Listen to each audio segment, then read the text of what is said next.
Welcome to the IELTS speaking test. Can I have your full name, please? My name is Đoàn Quang Minh. Very good. Let's start with IELTS speaking part 1. For this part, I'm going to ask you a few questions about teaching. Do you want to be a teacher in the future? So being a teacher has been my ambition since I was a little kid, because I have a great aspire to being able to deliver my knowledge to the other people. And I'm quite talkative. I think this occupation really fits me.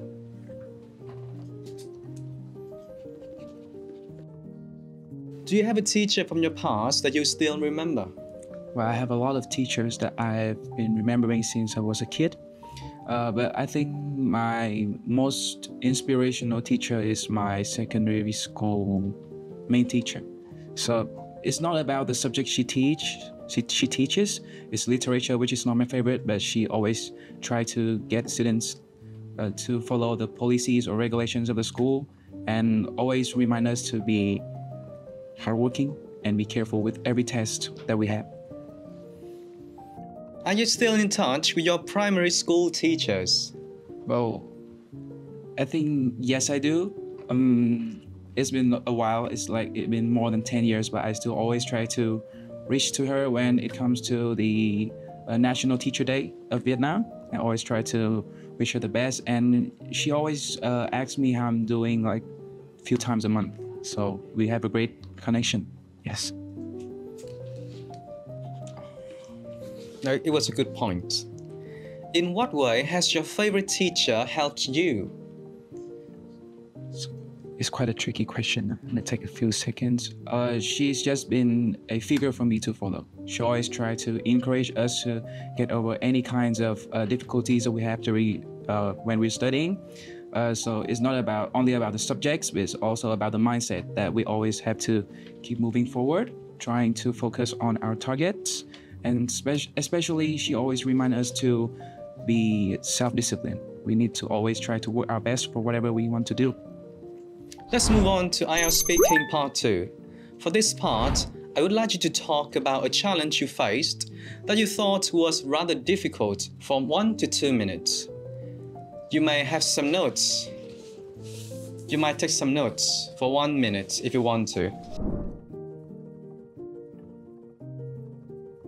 So among all the difficulties, the challenges that I've been faced in my life, there was a period of time that I've got a mental problem, but it's actually came from my physical health.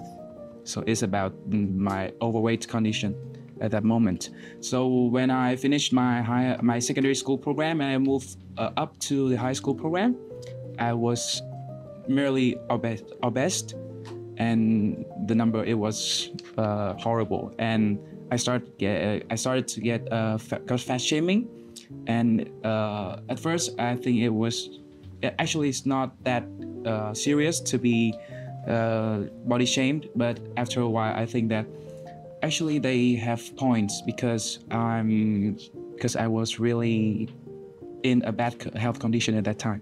So the problem and the difficulty started to rose when I start my lost weight program.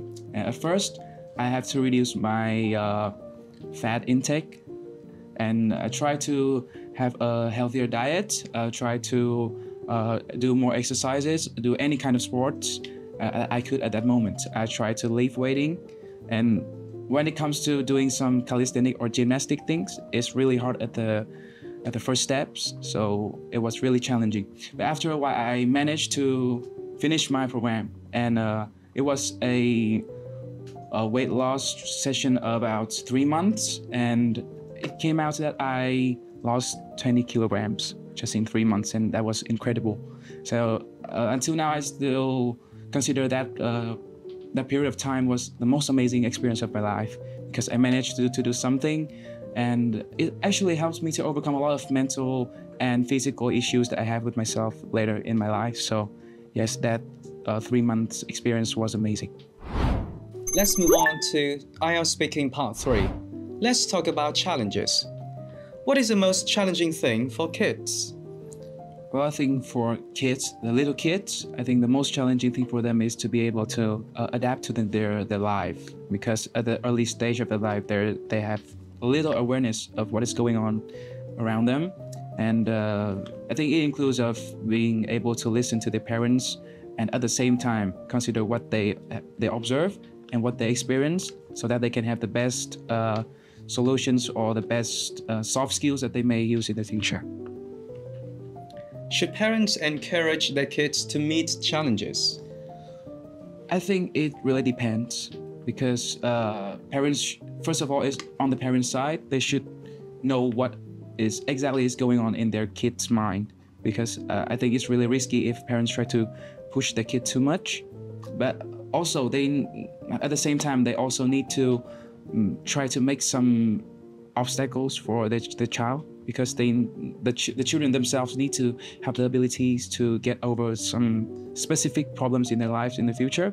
I think just being able to get over the difficulties and the challenges is a really precious skill for them. Are parents too protective of their children these days? I think, yes, somehow parents nowadays, they're trying to protect their kids too much, because I think that on every parent's mind, their perspective to the lives, they think that because through what they've experienced, the life is really dangerous, and there are a lot of things that that are unexpected. So I think that when they're trying to protect their children, somehow they're not aware of what they're doing, and sometimes they are just being so subjective, and they just don't realize that while they're overprotecting the child, and that leads to a lot of mindset problem for the child in the future. And you clearly have a very high level of fluency. Your speech flew really well. You're very confident. You sound supernatural and fluent. So congratulations. Your use of discourse markers is also on point. In terms of vocabulary, you show your ability to paraphrase extremely well. And you show that you can use a bit of less common vocabulary in the IELTS test, which is really nice. You paraphrase overweight with obese. You paraphrase face with be faced with, although you missed the preposition with at one point. So you said, I was faced, and then no with. So I like the preposition there, just your minor slip. Grammar-wise, it's nearly perfect. There's certain part that you use the wrong verb on the wrong tense, but it doesn't hinder my ability to understand you very well. Grammar-wise, you have a great range and great accuracy. There's certain parts you use the wrong verb tense, which is not a big problem because I can still understand you. Pronunciation, I think you're nearly native-like. I understand you extremely well. You speak with a lot of ups and downs, so great intonation there. Your stress is also on point. There are some minor slips, like with the word obese. I think you pronounce it a bit in the French way, obese.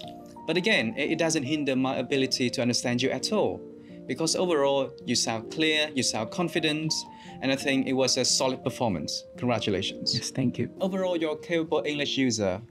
And this performance today could score you somewhere around 7.5 in our speaking test. But on a good day, you can easily score an 8, I'm sure.